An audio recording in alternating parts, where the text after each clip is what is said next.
esta manera dejamos iniciado este evento y va a comenzar con la charla Ciberseguridad, Consejo para la Prevención, Demostración Práctica del ingeniero Pablo Lázaro, director de investigaciones del ciberdelito del Ministerio de Seguridad de la Nación. Bueno, muchas gracias nuevamente.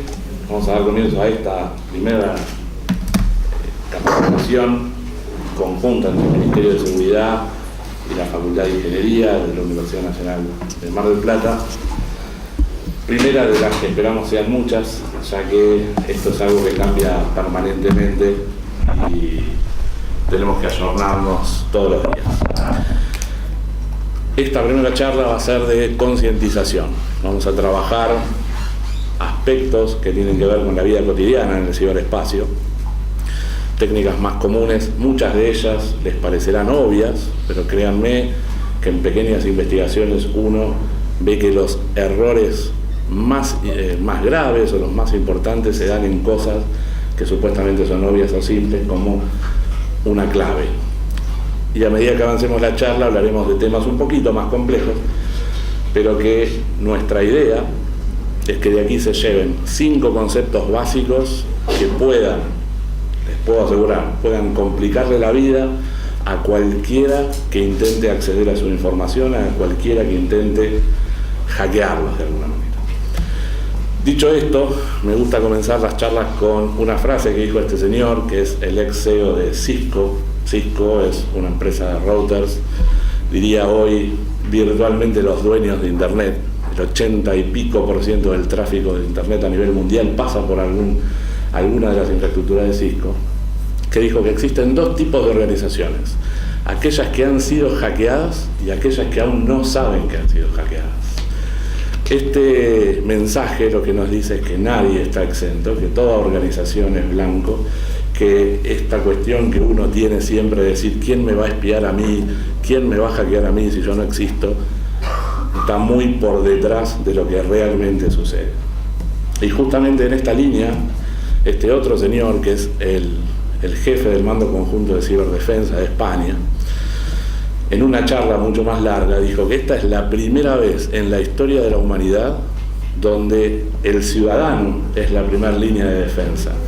A diferencia de otras dimensiones, como dicen los militares, mar, tierra, aire, el ciberespacio, que es la 5ª dimensión de conflicto, en esta no están primero los soldados, ni los policías, ni la fuerza aérea, ni una fuerza especial, sino que está justamente el ciudadano, que es quien primero, el ciudadano en general, ¿no?, en sus casas o como empleado en una organización, que es el primer eslabón en una cadena de ataques, donde se puede afirmar por distintos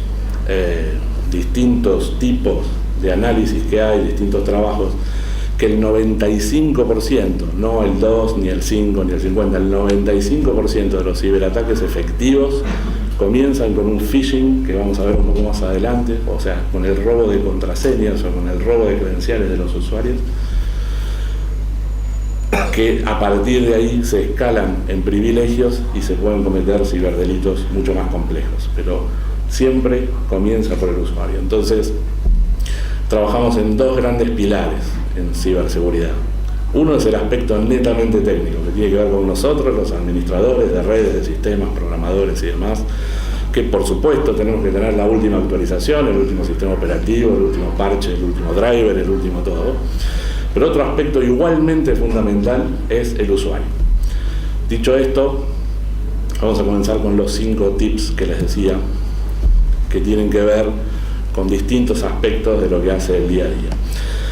El primero es la seguridad en la clave. Como les decía, hay temas suenan obvios. Bueno, no siempre son tan obvios en lo que hace a seguridad de la clave.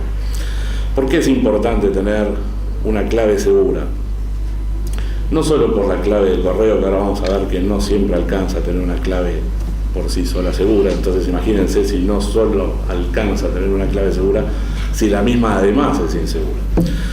Siempre cuento una anécdota en este punto respecto de las claves, que es, imagínense una casa donde la clave de Wi-Fi es súper fácil de adivinar, por ejemplo 1, 2, 3, 4, 5, 6, que cualquier vecino pueda robarle la clave y usar la internet en su nombre. Bueno, como anécdota les cuento, tuve la oportunidad de ser perito de parte en una causa, y en el box de al lado, mientras estaba peritando, vino una señora muy mayor, de 80 y tantos de años, a reconocer un router y bueno, con su perito a tratar de defenderse. Yo preguntaba, ¿qué le pasa a la señora que está en una causa de ciberseguridad? Bueno, alguien usó su clave y a través del uso de su clave descargaron pornografía infantil. Entonces, si bien por el perfil de la señora y demás seguramente quedó exonerada, todo el proceso penal la hace de alguna manera susceptible de este tipo de cosas, de que caiga la policía a su casa, de que allane el departamento, se lleve toda la evidencia, se trate de probar que no fue la señora, justamente. Entonces, claves, la seguridad de las claves es fundamental. ¿Y por qué? Hoy existen infinidad de programas para craquear claves, es decir, para probar combinaciones. Por ejemplo, una clave numérica de 2 o 3 caracteres, ahora voy a mostrar, tarda un programa de lo que se conoce como fuerza bruta, es decir, que intenta posibilidades de clave, pocos segundos en adivinar.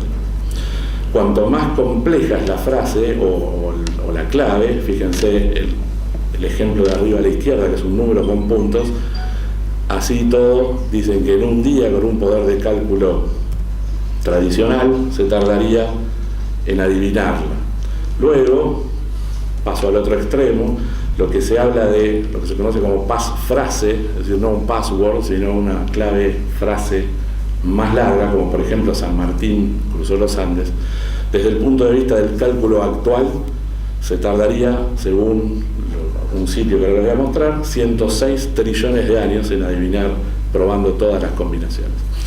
Esto, siempre aclaro, a nivel de cálculo conocido hoy. Estas cosas cambian todos los días. Tal vez aparece la computación cuántica dentro de un año y esto desaparece absolutamente y es todo inseguro. Pero permítanme mostrarles esta página, pueden anotarla si quieren, de How Secure is My Password.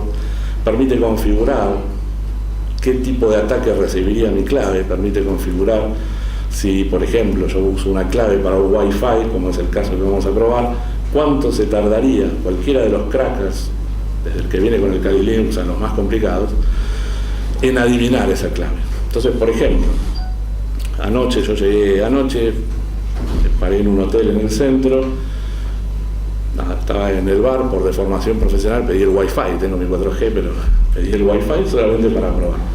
La chica me dio, era anotado en un papelito, el nombre de la señal, que era el hotel, y una clave muy corta, que eran, para no decir el nombre del hotel por las dudas, era el nombre del hotel con un 1. El nombre del hotel eran 4 letras y un número. Fíjense, con un cracker, por más que la chica no me hubiera dado la clave, cuánto hubiera tardado en romperla. Ahora, ¿cuál fue la gracia de conectarse? Ese Wi-Fi encima estaba mal configurado, no era una conexión solo para huéspedes, sino que era parte realmente de la red del hotel. En un escaneo rápido encontré el sistema de facturación, el sistema de reservas. Por supuesto no ahondé, pero me refiero a que fíjense cómo una clave expone a todo el hotel. Sí, acá me dicen, me acotan en el ministerio que me ahorro los viáticos con eso. Pero no llegué a tanto. Eso, yo siempre les recomiendo tratar de utilizar claves del tipo pasfrase, alfanuméricas en lo posible, pero de mucha longitud, para que el tráfico que genera alguien que está intentando acceder a mi clave, por lo menos me llame la atención, si yo no tengo otros métodos de bloqueo. Pero como les decía, para algunos servicios, por ejemplo, correo electrónico, redes sociales y demás servicios, digamos, nominales de las personas, la clave por sí misma no alcanza. Es decir, supongan que tengo justamente una pasfrase de 118 caracteres. Entonces, como es complicada, la tengo anotada en un papelito. Bueno, si alguien me roba el papelito, la clave no sirve absolutamente para nada. O soy víctima de un phishing, como vamos a ver un poco más adelante. Entonces, para eso existe lo que se llama el doble factor de autentificación. Uno dice que un método de autentificación, sea de correo, de un sistema o de cualquier sistema nominal, es decir, orientado a la persona, es seguro cuando cumple o usa por lo menos dos de estas tres cosas, que son algo que sé, algo que tengo y algo que soy. Algo que sé es una clave, lo que hablábamos recién. Algo que tengo pues un dispositivo, un token, una tarjeta, cualquier dispositivo físico que asegure que yo, además de la clave, tengo ese otro dispositivo. Y algo que soy, algo biométrico, la huella, el iris, la cara. El ejemplo tradicional que usamos todos los días, súper seguro, pero con claves deficientes, pero lo hace seguro el doble factor de autentificación, es el cajero automático. Es algo que sé, un PIN, y algo que tengo, que es la tarjeta de débito o de crédito. Uno sin el otro no funcionan, no sirven para nada.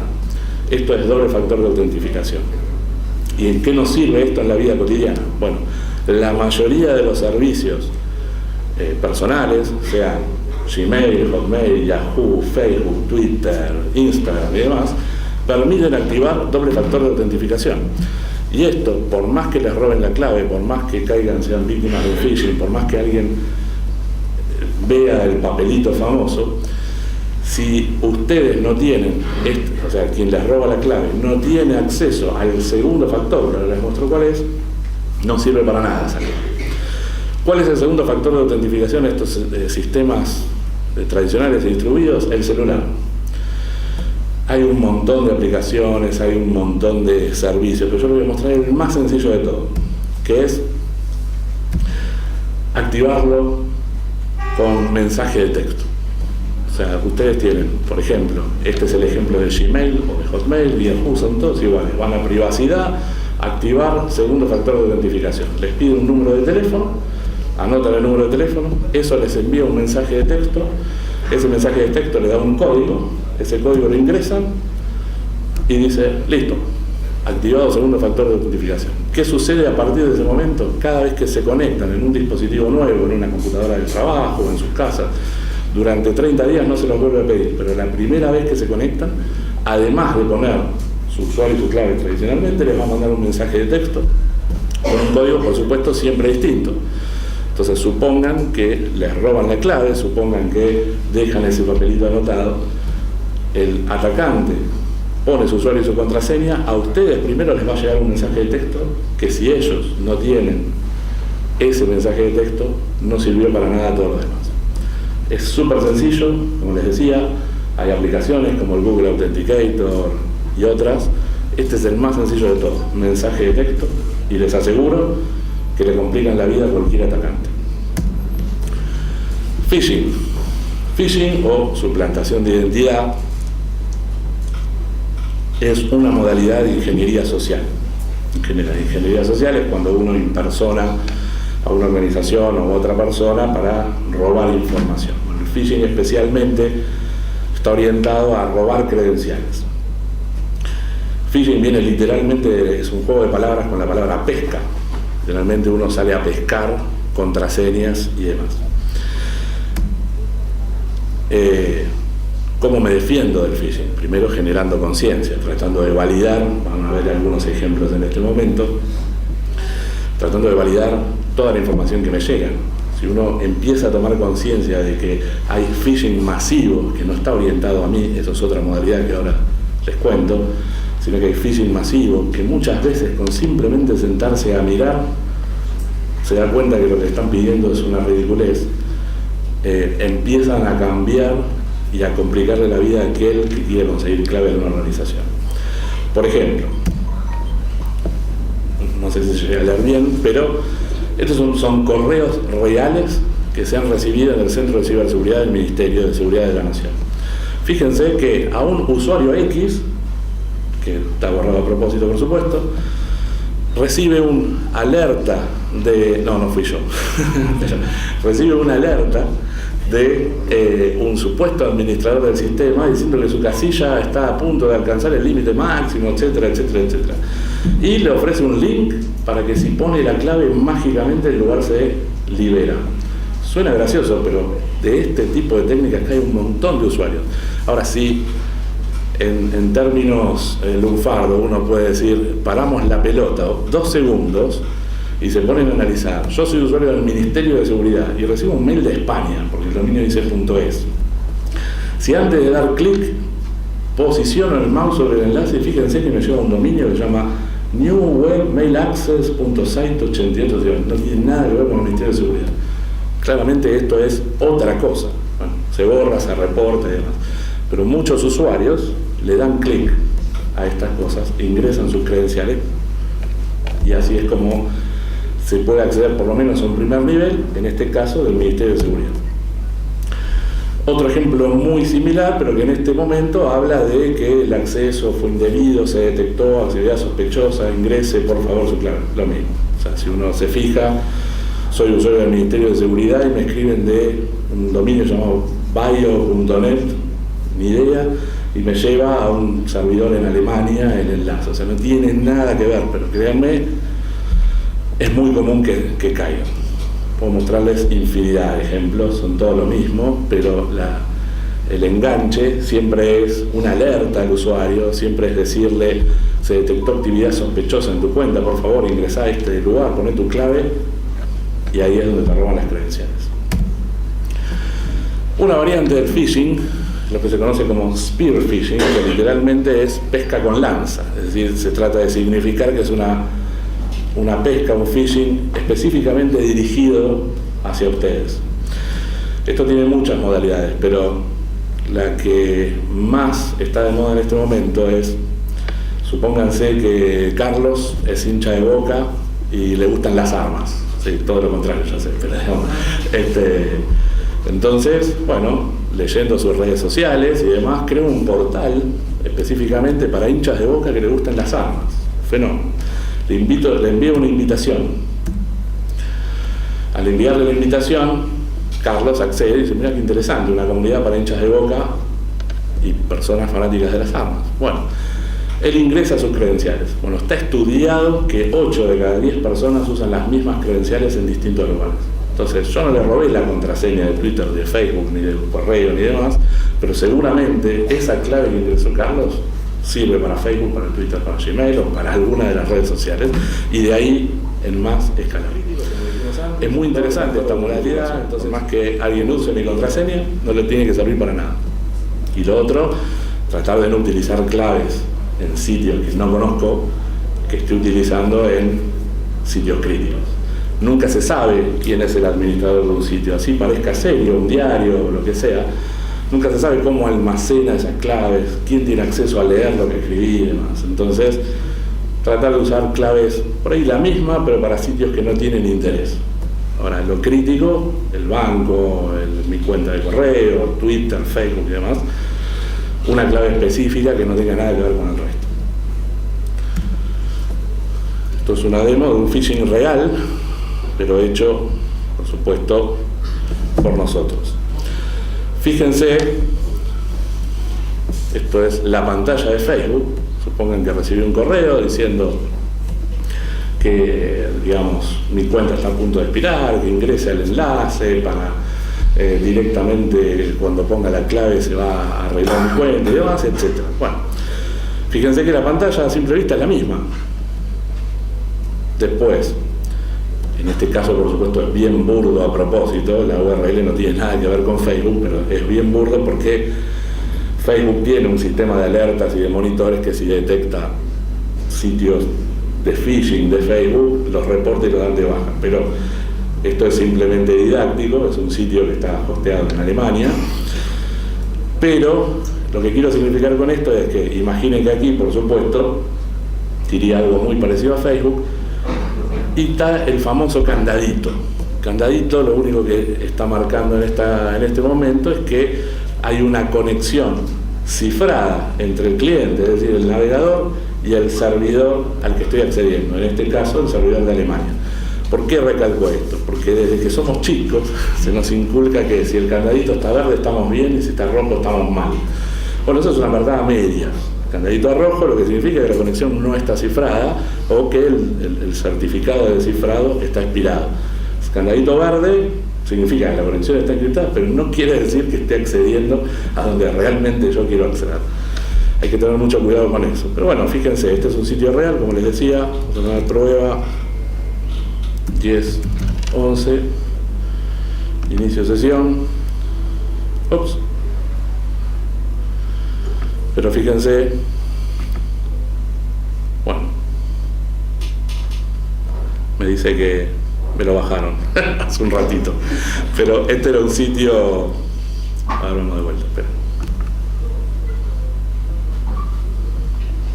Bueno, dura un poco últimamente los sitios de phishing porque los detectan lo cual es bueno para la comunidad. Cuestión es que fíjense lo fácil que era crear un sitio falso.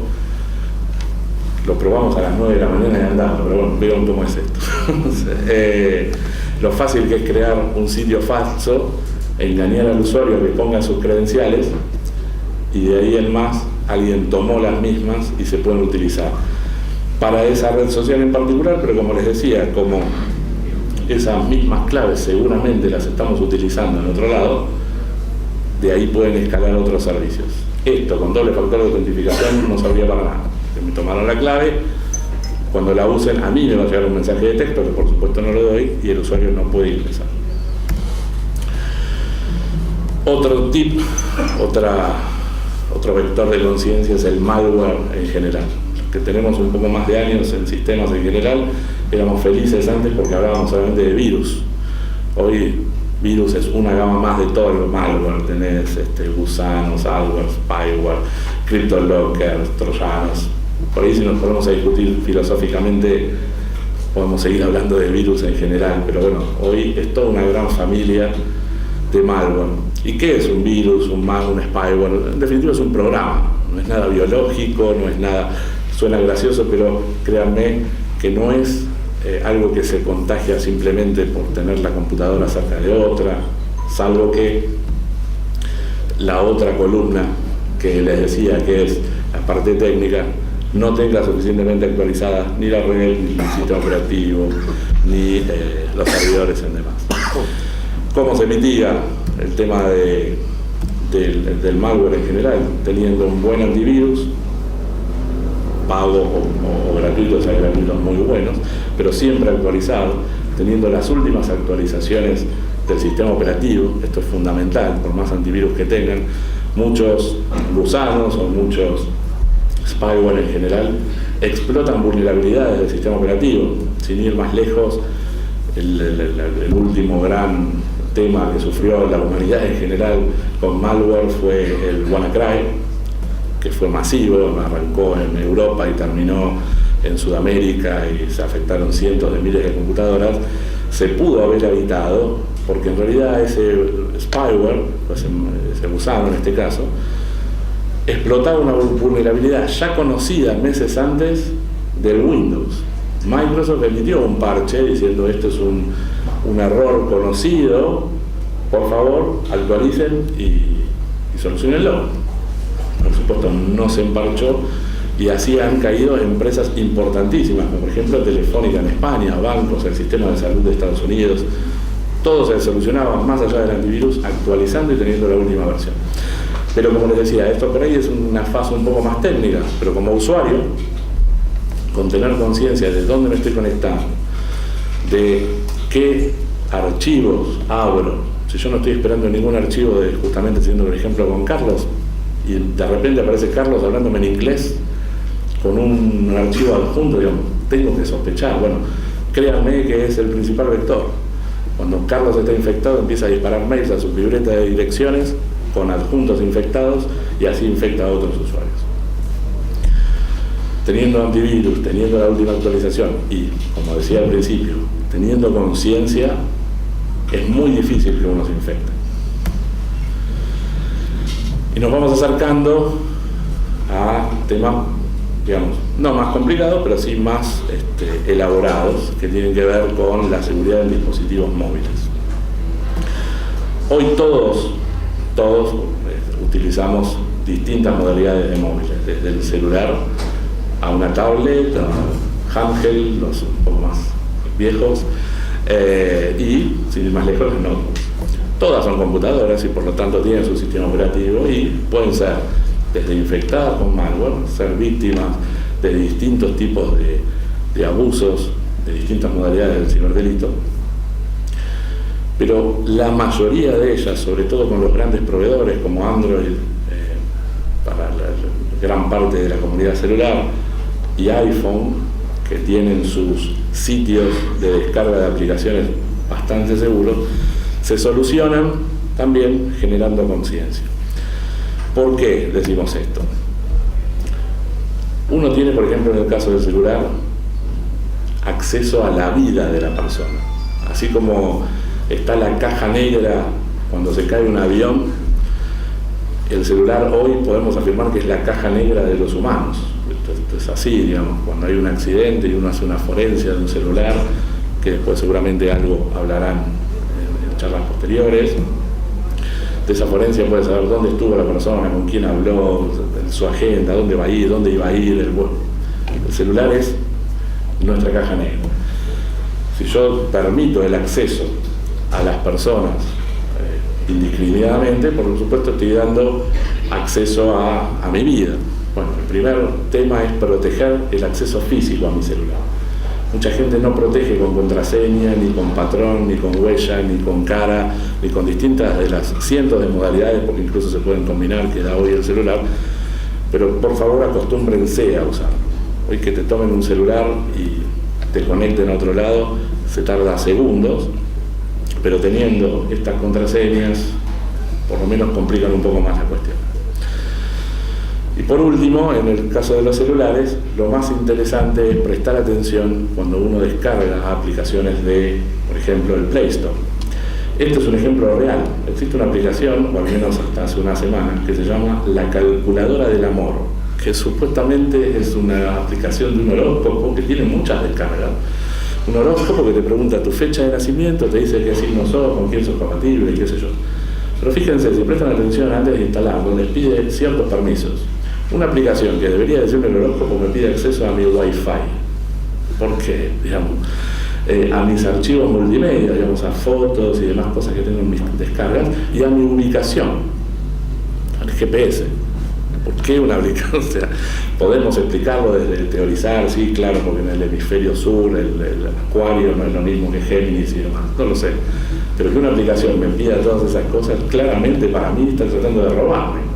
Bueno, no la instalamos. Digamos, no perdemos nada con no instalar una aplicación si sospechamos. No tengamos miedo de decir, no la voy a instalar. Porque esto puede convertirnos en muchas cosas. No solo que nos roben credenciales, sino que también podemos formar parte de una red más grande de ataques, que se llaman botnet, donde un atacante junta un montón de gente, un montón de dispositivos que tienen instalada su aplicación y lo configuran para saturar un servicio, por ejemplo. Un ataque de denegación de servicio. Entonces tenemos cientos de miles de personas que se instalaron la calculadora del amor. Por GPS el controlador dice, mira, en Argentina tengo tanto. Bueno, hagamos que Argentina ataque a Chile y se conecten todos juntos a un servidor que lo saturo por la cantidad de gente que se trata de conectar. Sin querer, uno tiene el celular en el bolsillo y está formando parte de un ataque a nivel internacional. Entonces, todo esto se simplifica diciendo, si me pide cosas que no conozco, no se las doy, y punto. Entonces, en general, lo que les recomiendo, como buenas prácticas en general, cualquier tipo de equipo, al no utilizarlo, bloqueenlo con claves, sea el celular, sea la tablet, sea la notebook, la computadora del trabajo y demás. Durante la noche, si no van a hacer uso de la computadora, apáguenla. Yo tengo la política de si algo no lo voy a usar, lo apago. Ahora les voy a mostrar por qué también. Tratar de no utilizar el Wi-Fi público en lugares que ustedes no conocen, porque nunca se sabe, como les decía antes, quién está administrando los servidores a los que se conocen. Las organizaciones hoy criminales operan estos sistemas para hacer transacciones más vinculadas a la captación de personas, para una explotación de fines laborales o sexuales, para el tráfico de armas, para el tráfico de drogas. Generalmente para eso está la Deep Web, la Dark Web, que eso no sé si después seguramente algo van a hablar y lo van a ver. Es muy específico, es para un grupo de personas con una intencionalidad y con un propósito muy bien definido. No están buscando sus víctimas por ahí, sí en lo que es el tema de estafas o de phishing, que ya algunas cosas se hablaron, otras se van a hablar. que para personas más incautas, porque obviamente es falible todo esto y eso es un poco lo que queremos comentar, pero no para ese tipo de delitos, digo, no. Nadie va a utilizar una geolocalización de un grupo de jóvenes para ir a secuestrarlos, eso no ha pasado y no creo que pase.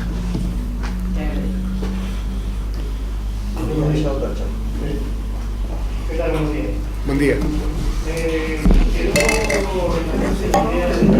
Doble factor que contaba Pablo de la charla, que implica darle al último mecanismo el teléfono móvil particularmente. Porque en este caso estoy dando a la empresa, que ahora me tengo el grado de verificación, un dato más que yo que antes no tenía, que es el celular, lo cual implica otras cosas a nivel de la antenas, etcétera, etcétera. Y me acordaba de Benjamin Franklin cuando decía que la persona que cambia seguridad por privacidad no merece ninguna de las dos cosas. Él lo decía hace más de 100 años para los gobiernos. Hoy hay empresas que son del tamaño más grande que los gobiernos de esa época, ¿cierto? ¿Cómo conciliamos nuestra privacidad con la seguridad y quién vigila lo que nos vigila en todo caso?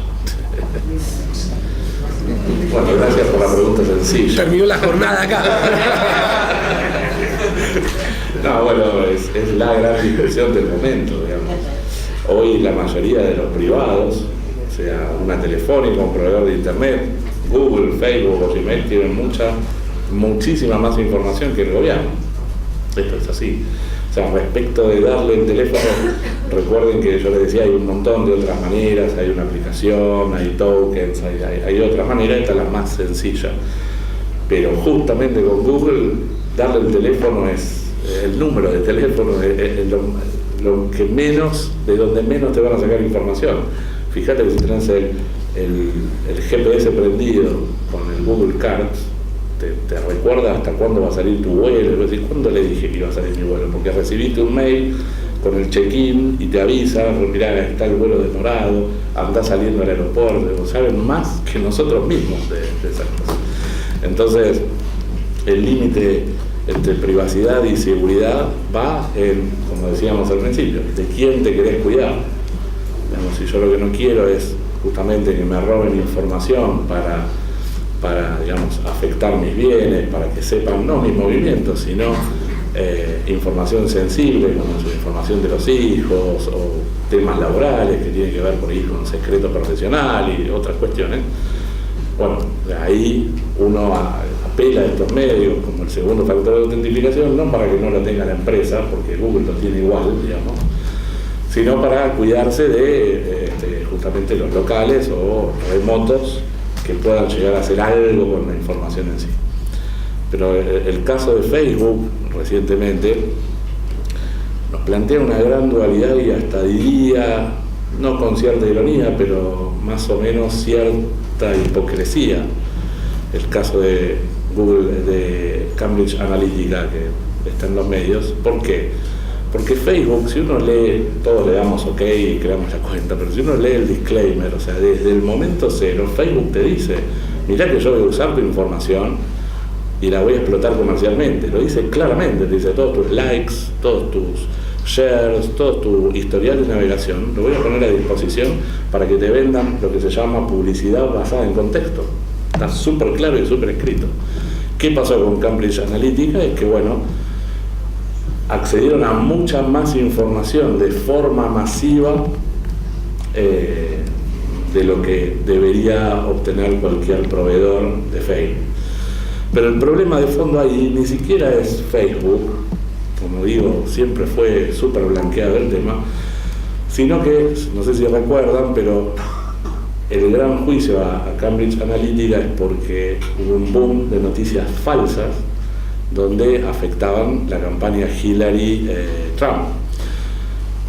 Por ejemplo, si uno era, en Estados Unidos tienen todo un tema con la legalidad de las armas, si uno era un partidario de Hillary, pero fanático de las armas, de la IRS, por ejemplo, ¿cómo era? Y bueno, NRA, exactamente, del NRA, te apareció una falsa noticia diciendo que Hillary va a vetar tal enmienda que es la que permite que Estados Unidos, cualquier ciudadano de Estados Unidos.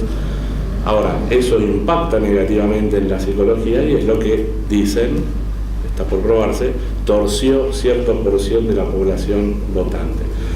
Ahora, el problema de fondo ahí no es Facebook, es que la gente no tiene pensamiento crítico. Entonces ya va mucho más allá de sentar a Zuckerberg en el banquillo de los acusados y decirle por qué diste la información. Si a mí me plantean en un diario que no conozco a decirme Rodrigo Bonini va a disolver el Ministerio de Seguridad, mínimamente averiguo por otro lado, digamos, o sea, no. Pero bueno, por eso decía, hay cierta hipocresía en ese tema también. Lo sientan a Zuckerberg, que siempre no lo defiendo ni un segundo a Zuckerberg, que claro, pero digo, que siempre te dijo que iba a hacer eso, cuando el problema de fondo es otro, ¿no? Y hay un punto básico, pero entiendo yo que es fundamental, que muchas veces somos nosotros mismos los que brindamos la información. Hoy a través de las redes del Instagram, el Facebook, estamos contando nuestra vida, la vida de nuestros familiares, la vida de nuestros hijos, y la exponemos, y quedan ahí, abiertas. Que en términos de investigación a veces es muy positivo porque nos ayuda a desmantelar organizaciones criminales, pero en términos de seguridad personal es un problema. Por eso hay que tener cuidado qué información subimos. Uno no sabe, pero quizás, o no tiene conciencia, pero saca una foto en el primer día de clase de su hija, enfrente al colegio, con el escudo del colegio, y bueno, ya cualquier persona que quiera hacer un daño, ya sabe que tu hija va a ese colegio, o porque está en la fachada del colegio con el nombre, o está el escudo en su blazer, y esto es así, todo el tiempo contamos nuestros cumpleaños, contamos a nuestros hijos cómo se llaman y dónde van a jugar, a qué clubes van y que salió campeón con el club tal, y ponemos las fechas, y hay mucha información dando vuelta que es obviamente potencial para esta gente que quiere hacer daño. A veces somos nosotros la fuente más nutrida y más abierta de información para que se ejecuten distintos delitos. Así que también hay un autocontrol y hay una autopreservación de información que tenemos que hacer nosotros como ejercicio para adentro, ¿no? ¿Otra pregunta? ¿Sí? Hola. Sí. Mira, respecto no solamente al tema de Facebook, que creo claro que es algo nuestro, ¿no? Si aceptamos los términos de uso, de la misma manera que con una cuenta de Gmail, yo mando información por ese medio, quedó, bueno, sujeto al uso que le dé la empresa de esa información. Pero en el caso de empresas que son, volviendo al caso que comentábamos hoy, el virus que hackeó a un montón de máquinas telefónicas, tanto en España como en Argentina. Yo tengo un conocido que trabaja en Telefónica, más o menos me contaba con el tema. El problema, tuvieron acá en Argentina 400 equipos PC detenidos en Buenos Aires porque eran máquinas con Windows XP, a las cuales no se les podía hacer la actualización del sistema operativo para evitar el virus. En ese caso, ustedes como ministerio, me refiero a la parte de responsabilidad, porque yo, por más que no use Facebook, salgo por el proveedor que es Telefónica, y Telefónica por irresponsabilidad, por no querer enfrentar un gasto comercial de actualización de software o de hardware, hace algo, o sea, omite algo, y con esa omisión las máquinas quedan vulnerables y me afectan a mí como cliente que estoy usando ese canal que se transforma no seguro. Tengo una empresa, estoy haciendo una transacción, estoy teniendo un vínculo familiar o lo que sea, y soy perjudicado. ¿Qué responsabilidad tienen ustedes que están en el ministerio? ¿Qué responsabilidad se le asigna a la empresa, en este caso Telefónica, cuando un particular se ve perjudicado? Porque ellos normalmente se lavan las manos, dicen, sí, no hay problema, se dejan sin servicio 10 días. O sea, ¿está contemplado alguna sanción cuando las empresas son tan responsables de tener, como por ejemplo esto, desactualizar los equipos y después te regalaste la vertidura, viste, como, ay, qué pobrecito nosotros que nos comimos un virus, pero en realidad es por culpa de ellos, de no hacer la actualización, que a veces uno se desespera en el trabajo diario por tener todo actualizado para no exponer a las instituciones. Vas a convertir en defensa del consumidor ahora. Sí, claro. No soy defensor de las empresas particularmente, pero ni defensa del consumidor, como me decían acá, pero es una muy buena pregunta, porque el Estado Nacional creó el año pasado el Comité Nacional de Ciberseguridad, que lo conforman mayoritariamente el Ministerio de Modernización, el Ministerio de Defensa y nosotros, el Ministerio de Seguridad. Una de las grandes temáticas es el privado, que cuando hablas de Comisión Nacional de Ciberseguridad, claramente tenés que salir a defender lo que se conocen como las infraestructuras críticas de la nación, que son las famosas 8 que sacó Bill Clinton allá en los principios de los 2000, que son las comunicaciones, las finanzas, los caminos, o sea, en el sentido de, ¿cómo es sí, por caminos, agua, gas. Eso en Argentina, el 90% diría, está en manos privadas. Sin ir más lejos del ejemplo que diste, una de las telefónicas, que es Telefónica de Argentina, tiene gran parte del servicio. Hoy la única manera de accionar desde el Estado contra estos privados es a través de los distintos entes reguladores. Todas las empresas públicas, o sea, las de servicios públicos, que tienen una infraestructura crítica asociada, como las comunicaciones y el agua, tienen de parte del Estado un ente regulador. La financiera es el Banco Central, la electricidad, el ENRE, el gas, el Energas, y la telefónica, la ENACOM. Hoy la ENACOM está sentada en el Comité Nacional de Ciberseguridad, pero está resolviendo justamente, por ahí este caso es el más sencillo, Telefónica, pero la capilaridad, como se conoce, es decir, la cantidad de ramas que hay de comunicaciones en el tema de telecomunicaciones en Argentina es terrible. En el interior hay cooperativas, es infinito, y articular todo eso va a llevar un tiempo. Pero sí, claramente la idea es que los privados y mucho más los que forman parte de las infraestructuras críticas van a tener que cumplir determinado piso de nivel de seguridad. Lo que se está trabajando es una adaptación de la norma ISO 27000, que es la familia de las ISO que aseguran cierta capacidad no solo de resguardo de información, sino de lo que se conoce como resiliencia, que es qué pasa cuando te pasan estas cosas, ¿no? Independientemente de, como bien decía Carlos Rico, con Linux eso no les hubiera pasado.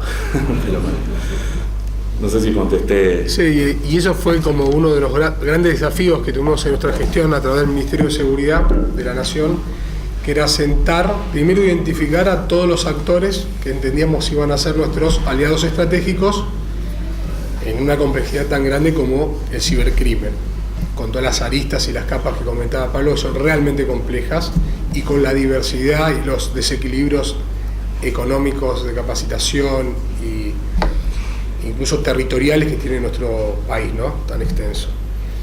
Y logramos sentarlos. Tenemos que sentar al sector privado, al Estado, con todas las reparticiones que tienen injerencia en la materia, a distintos ministerios, como por ejemplo Educación. Para nosotros ustedes son un vector fundamental en todo esto, por la capacitación que tienen, por la edad que tienen, que son la generación que está más presente en esta temática, con lo cual, digo, no es menor haberlo sentado, y tenemos problemas cotidianos con el sector privado, tratando de hacerles tomar conciencia con una visión de política criminal que ellos no entienden, porque lógicamente son empresarios y digamos que su ecuación primaria es la económica, facturar cada día más, y nos ha traído algunas complicaciones en términos de investigaciones, tanto como comentaba recién la señora, para tomar ciertas llamadas, ciertos números, en caso de secuestro, de narcotráfico, que la inmediatez es lo que te resuelve la vida o la muerte de una persona. Lograr que tomen ese tipo de conciencia no es menor, de nuevo porque tenemos objetivos diferentes. El negocio para cada uno es diferente. Nosotros preservar la vida, ser proactivos, llegar con eficiencia a rescatar a la gente y evitar los daños, y el de ellos es hacer dinero. Pero hemos tenido buena recepción, están sentados en la mesa y hemos logrado una cierta cantidad de avances. Estamos lejos de lo que nosotros pretendemos, pero incluso con otros entes como otros actores como los internacionales. no importa qué pasó en el otro gobierno, ni en este no es un tema político, es un tema también de realidad. Nosotros nos encontramos con un diagnóstico y dijimos, para esta complejidad de delito a través del ciberespacio necesitamos que estén todos sentados en la mesa y estar intercomunicados en términos internos hacia adentro, hacia el costado nuestros pares, resto de organismos, sector privado, educación, etcétera, y hacia afuera. Porque, como decía, una de las características que comentó Pablo al principio, el tema de la no jurisdicción. El delito transnacional no respeta jurisdicción y la esencia del ciberdelito justamente el hecho de no tener jurisdicción. Impacta acá, está sucediendo, se está siendo manipulado en Europa, en Asia. Es muy complicado. El contacto con esos países, con el resto de los países, es fundamental. Hoy se está incrementando esa ayuda y nos favorece el intercambio de información y de experiencia. Había una pregunta. Licenciado, una consultita con respecto a lo de las redes. Sí. Algunas de las que aparecieron ahí son las mías, creo que casi todas. Entre esas está la del trabajo. Sí. Una persona o hacker puede acceder, obviamente, a la red de Valdejo, en Wi-Fi. De acá no se puede acceder, no hay forma de acceder. Desde acá no, pero yo podría haber guardado las contraseñas o las credenciales que dio tu celular para conectarse, y si yo sé que esa señal es la de tu trabajo, voy a tu trabajo con una notebook y me conecto. Por ejemplo. Bien. Pero en realidad este dispositivo, además de guardar información, lo que permite es acceder a tu dispositivo móvil en este instante. Este es un ejemplo por ahí hasta más elaborado, tiene un costo, tiene $100, pero hay mucho más simple. Hagan esta prueba. Un salón con gente promedio de esta edad, vayan y digan, che, hay wifi abierto, lo sabes que todo el mundo saca el celular y se trata de conectar. Bueno, agarren una notebook cualquiera, generen una señal. No, es verdad, perdón. Pero digo, creen una señal llamada Wi-Fi gratis. McDonald's gratis, McDonald's claro, van a ver cómo se satura de gente que intenta conectarse, se desespera. sin darse cuenta. Estaba relacionado lo que decías con lo del ciudadano común, un poco abajo, porque yo trabajo en esa comisaría. Bien. A esa comisaría por mail llegan las órdenes de allanamiento, directamente de los emails de los fiscales, los jueces de garantía. Y así todo el dominó. Exactamente. Y fíjate qué vulnerable es uno que Sí, sigue. yo soy el último escalón, el que hace el allanamiento. Bueno, eso Pero está todo conectado. exactamente. O sea, yo impersonándote, o sea, haciéndome pasar por vos, si esto hubiera estado en modo de captar emails o tratar de conseguir tus cuentas y demás, podría haber accedido. Es decir, si vos fueras un campo de inteligencia, yo te hubiera seguido a vos y no que hubiera aprendido esto, hubiera tenido mucho más información. Porque yo llega todo por email, todo orden de allanamiento, ¿viste? Todo llega por mail, con mucha distancia. Exactamente. Importante. O sea, fíjate que a veces por un clic, que es primero apagar el wifi, como uno compromete toda una cadena sin saberlo, ¿no? Por eso el impacto que buscamos es ese al mostrar las señales de las casas o de los trabajos, porque es muy sencillo hoy tomar el wifi de una persona. El wifi es un protocolo malo, es inseguro, digamos, está pensado para asumir que el que se conecta es quien dice ser, así fue diseñado. Por eso después hay parches y hay otros métodos de conexión a Wi-Fi. Uno súper sencillo también, es fácil de romper, pero que yo habilito al Wi-Fi por dispositivo, no a todo el mundo, sino yo habilito que se conecte fulano, mengano. Eso es seguridad del servidor. Del lado del cliente hay otro tipo de parches, pero tendrías que bajarte un software específico, digamos. El protocolo de por sí es malo. Muchas gracias. ¿Hay otra pregunta? Sí, acá. Sí, yo quería consultar sobre ICANN, el gobierno llamado.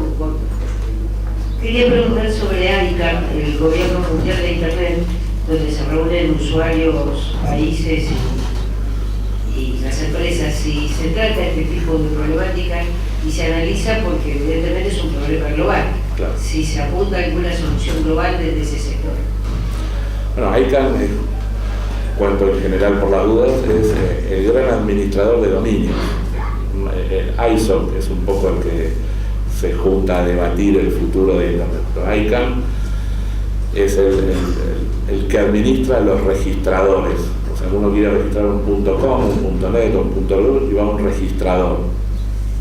Por ejemplo, no sé, net, porque hay un montón.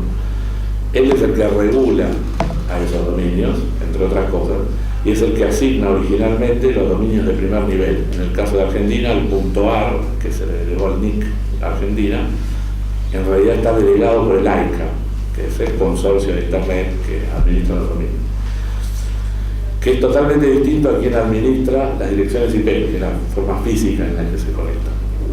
Tienen una influencia, pero es totalmente distinto. El registro de nombres da un montón de información en las investigaciones. Entonces, ICANN es un gran aliado en esto. Por ejemplo, sitios de phishing. Hace poco tuvimos un caso súper concreto de una telefónica donde tuvieron varios meses recibiendo distintos mails para que sus clientes hagan compras. Bueno, con gente de ICANN, .com, afuera, en horas fue pedido que se preserve la evidencia, es decir, saber quién fue víctima para eventualmente llamarlo y demás, y se eliminó el dominio. Entonces ICANN es un gran aliado de esto, sí, claro. Entonces también uno puede pedirle que sancione al registrador si él comete muchos de estos ilícitos, digamos, permite este tipo de acciones en sus servidores. Uno puede trabajar con ICANN a decir, mira, este registrador no cumple las buenas prácticas, no estamos monitoreando que pasen estas cosas. Sí, ICANN está trabajando fuertemente. Gracias. Buen día. Yo quería preguntar una cosa más puntual. Por ejemplo, ayer mismo me llegó un mail a Gmail diciendo hemos bloqueado un inicio de sesión de China con tu contraseña. Es decir, hay en los mails, no sé si todas las empresas tendrán esto, hay un factor de seguridad más extra que será por IP o por ubicación geográfica, decir, está intentando entrar de China y él vive en Argentina, lo bloqueamos. Una cosa así. Justamente Gmail particularmente lo que hace es tener un registro de tus patrones de uso. Si siempre te conectás de Argentina, y es más, hace 5 minutos te conectaste de Argentina, y de golpe apareces conectado de China, preventivamente te bloquea. Porque te vas de su patrón y entiende que no sos vos. Ojo, hay que ver si el mail era verdaderamente Gmail. Exactamente. Y además hay que ver si realmente no era una alerta de Gmail, ese que vos decís, o era un phishing. Porque muchas veces, como en el ejemplo que te mostré, te muestra, mira, hemos detectado actividad inusual, por favor dele clic a esto para...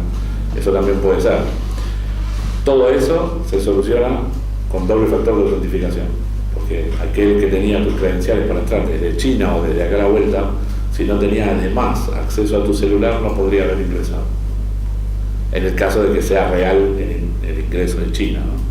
Era real porque ahí nomás me mandó a la doble autorización del celular y todo, pero de hecho. No Okay. me quería poner. Bueno, pero hoy hay otras maneras, por eso te decía, podés instalarte el Google Authenticator, que es una aplicación donde te va dando códigos a lo largo del tiempo, y hoy Gmail activó también una suerte de doble factor de autentificación que es, no me acuerdo el nombre técnico, pero te aparece una ventana que te pregunta, vos estás iniciando en tu móvil, te aparece, vos estás iniciando sesión, le tenés que contestar que sí para que te habilite. Es una suerte de doble factor de autentificación porque tenés que tener acceso al celular para activarlo, ¿no? Es mucho más rústico que el número que va cambiando porque es simplemente darle que sí, pero bueno, es un nivel de seguridad muy superior a no tener nada. Incluso te obliga a que desbloquees el celular, te tira una serie de números en el celular y vos tenés que entrar desde la computadora y poner uno de los números que te está diciendo. Sí, tiene aumentó bastante en seguridad. Sí, Pablo, yo decía que igualmente hay que ver las páginas que te llevó a la que supuestamente... Sí, es lo que decía él, sí. Si realmente es una página de Gmail o algo armado también para que también llegue de nuevo el celular. Sí, por eso es lo que le decíamos recién con Víctor Chaneco, y él no decía que sí, que era una página de Gmail. Pero efectivamente es una de las técnicas comunes, avisarle que hay actividad sospechosa, que realmente es un phishing tal cual. No, pero viste, lo llevó a la página. Hay que ver si lo llevó a la página o Hay que ver, ojo, que estamos hablando a nivel de DNS, Sí. pero hay que ver muchas veces que necesitas tener una web, que la web de tu proveedor, que no es seguro, el proveedor te puede inventar que vos veas gmail.com y resulta que la IP está ahí nomás dando vuelta a la esquina, digamos, o sea que también eso sucede, ¿no? O sea, no con el nombre suficientemente, uno es paranoia, pero uno debería poderlo saber más o menos cuál es el rango de IP que tiene Gmail.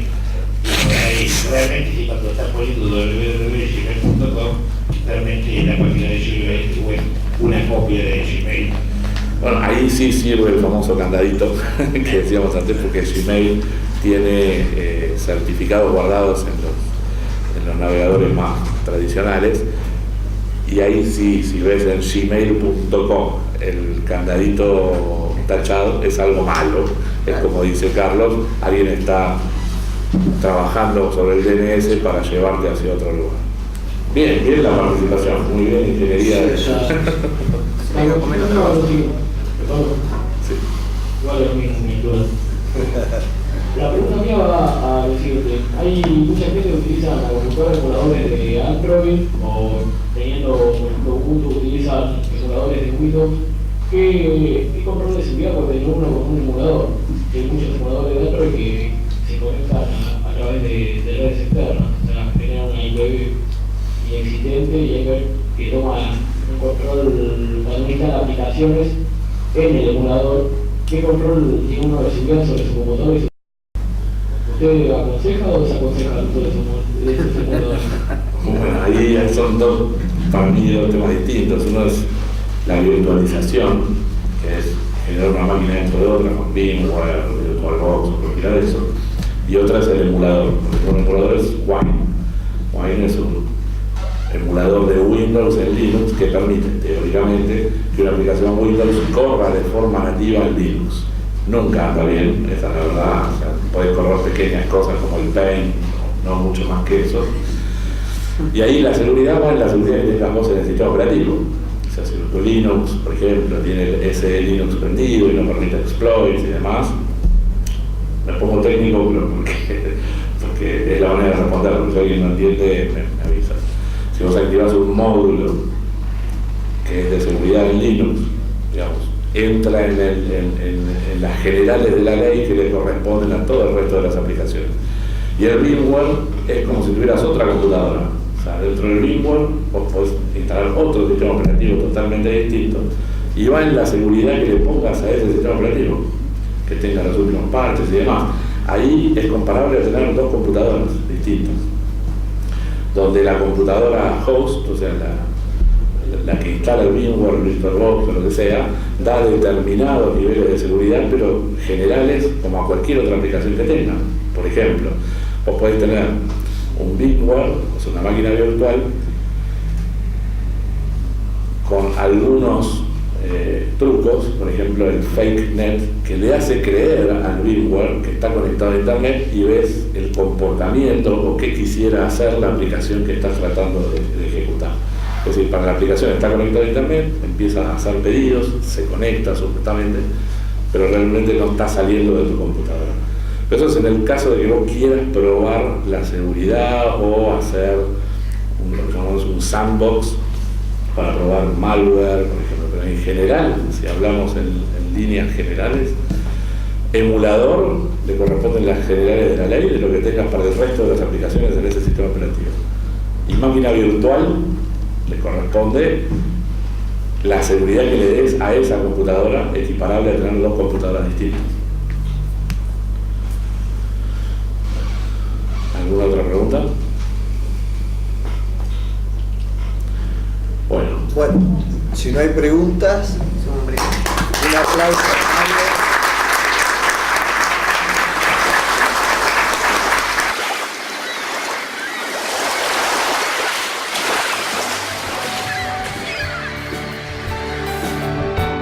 es una realización de Patios Producciones, Mar del Plata, Argentina.